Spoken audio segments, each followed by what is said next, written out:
Hey, what's up guys? It's Pedro here from noobcoder.com, and in this tutorial we're going to be talking about sets and weak sets in JavaScript ES6. So to get started, a set and a weak set are basically new collections in JavaScript that basically focus on uniqueness. So if I was just to declare one, so I could say let set equal new set. And now I'm just going to pass it in some data. So I could say set.add, and I could pass in 1. And let's add another one, pass in 2. And let's pass one more and pass in 2 again. So now if I was to actually print this set onto the console, and let's save it, head over to Chrome, refresh, and you can see that we have a set. But notice we only have 1 and 2. We don't have 1, 2, and 2. So 2 is being filtered out. It's saying, hey, you already have the value of 2 within here. So when I say add 2 again, it just ignores it. What we can also do is actually chain these add methods. So for example, instead of saying add 1 here, add 2 here, add 2 here, I can get rid of all this. And what the add method does is actually return a reference to the set object itself. So it's basically returning itself.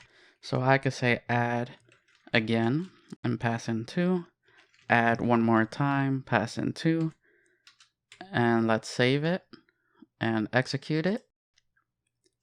And you can see that we get the same exact result. Now let's say that I didn't want to use the add method at all. Let's say I knew these values beforehand. So what I could do is I could actually get rid of this altogether. And when I create an instance of the set collection, I can pass in an array, and I could say 1, 2, and 2. And now if I save this, head over to Chrome, execute it, you see that we get the same exact result.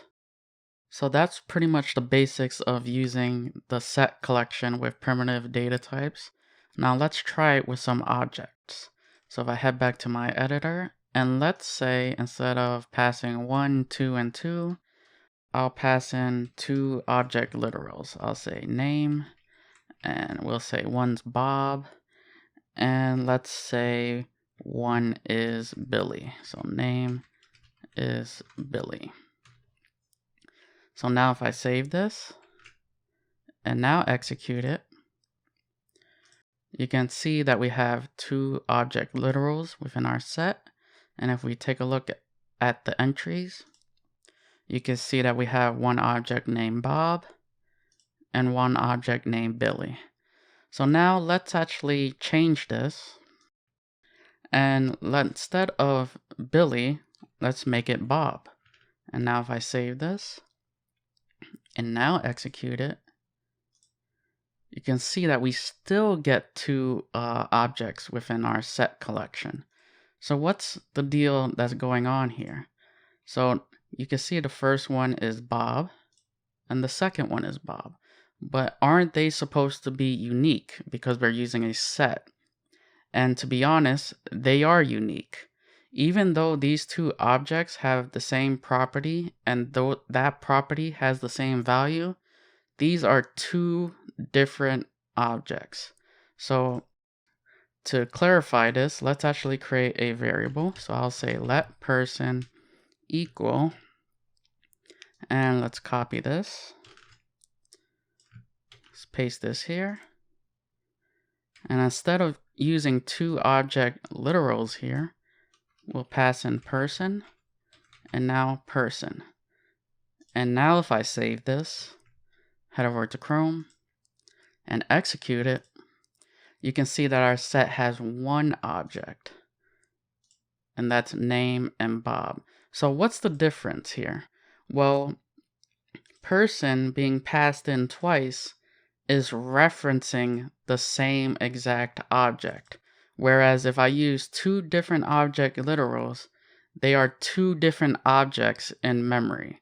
So you got to be careful when using objects. So if it's referencing the same object and it's already in the set, then it's not unique. It won't add it. But if it's two different objects that happen to have the same properties and the same values, it will still get added onto the set. So that's basically the got you of using objects as opposed to primitives in sets. So now let's talk about some more methods that the set collection gives us. So for example, let's say I was to say set.has and I could pass in person for this example. Now what has does is basically returns true or false of whether or not this object or primitive data type exists within the set. So if I save this, Control S to save, head over to Chrome, refresh, you can see that we get true. And let's test it with some random number. So 1, 2, 3. If I save this, head over to Chrome, execute it, we get false because 1, 2, 3 is not within the set. So now let's actually try to delete something that's within the set. So let's say, and let's add some more stuff within our set. So I'll pass in 1, 2, 3. Let's say that I want to delete a value from this. So I could say set.delete and I could pass in 1. So now if I print that out,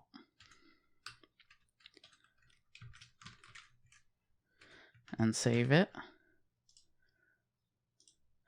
you can see that our set has the object that we passed in, 2 and 3, but it doesn't have 1, and that's because it's been removed from the set. And let's say that I want to start off fresh. I'm not happy with just deleting 1 or 2 or 3. I want to start over fresh. Well, I could do something like this. I could say set.clear. And what clear is going to do is remove everything from the set. So now if I print out the set and save it, and now refresh, you can see that our set is empty. So now let's talk about iterating through our set collection. And what I can do is, let's actually remove all of this. And now I can use a for of loop. So I could say for, and I could say let's just say volve of set. And within here, I could just print out val. Now this is going to go through our set and print it out. So if I save this and now execute it, you can see our object gets printed out and the values 1, 2, and 3. But let's say that I don't like the for of loop for whatever reason. I could use the for each loop. So I could do something like this. I could say set dot for each, and within here I can say val, and let's actually print that out onto the console. Log val. So now if I save this, probably don't need that. So now if I save this and now execute it, you can see that we get the same exact result. Now, this might be a little misleading because if you see that you could use for each with the set collection, you might think that you can use methods like filter and reduce, but you can't. If you actually use those methods, you'll get an error. So one way around that is to convert the set into an array and then perform that filter or reduce function call and then convert it back into a set. So let's say I wanted to filter this set out. So let's actually get rid of these objects and give a basic filter example. So I have a set with these values. And okay, so I have this set.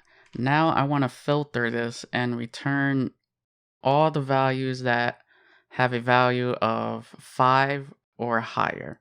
So how would I do that?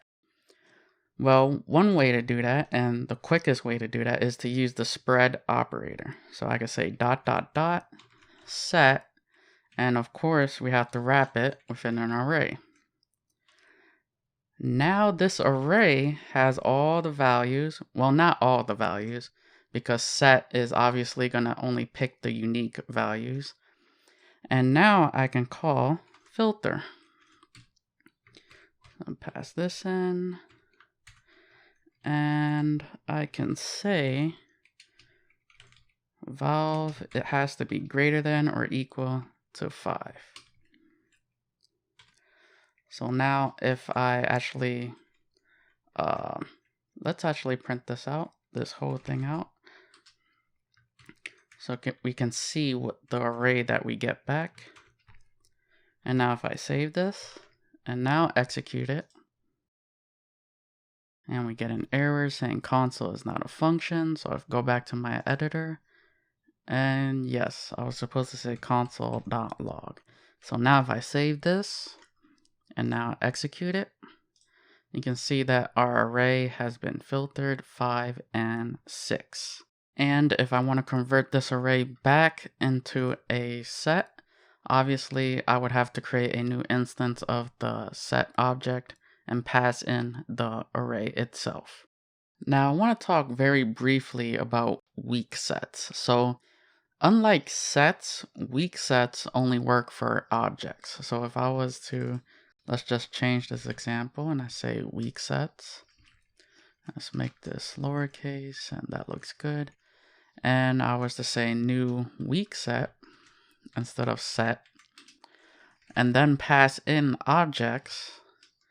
Now you will never use a object literal, for example, when using a weak set.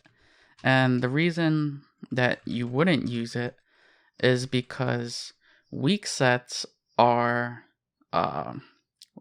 they reference objects weakly. And what I mean by that is when I call the has method on a weak set, right? So if I was to say weakSets.has, and I was supposed to pass in that object, if weakSets is the only thing that has a reference to that object, the garbage collection in JavaScript is basically going to delete it. It's not going to exist. It's going to remove it.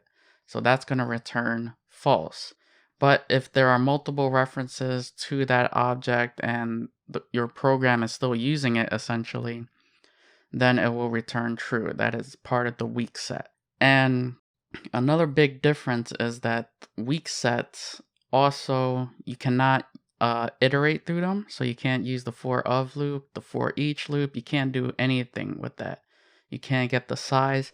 It really is only determining if an object exists and that it is still being used. So weak sets pretty much have everything that a set has, except you can only use objects and you can't iterate through them.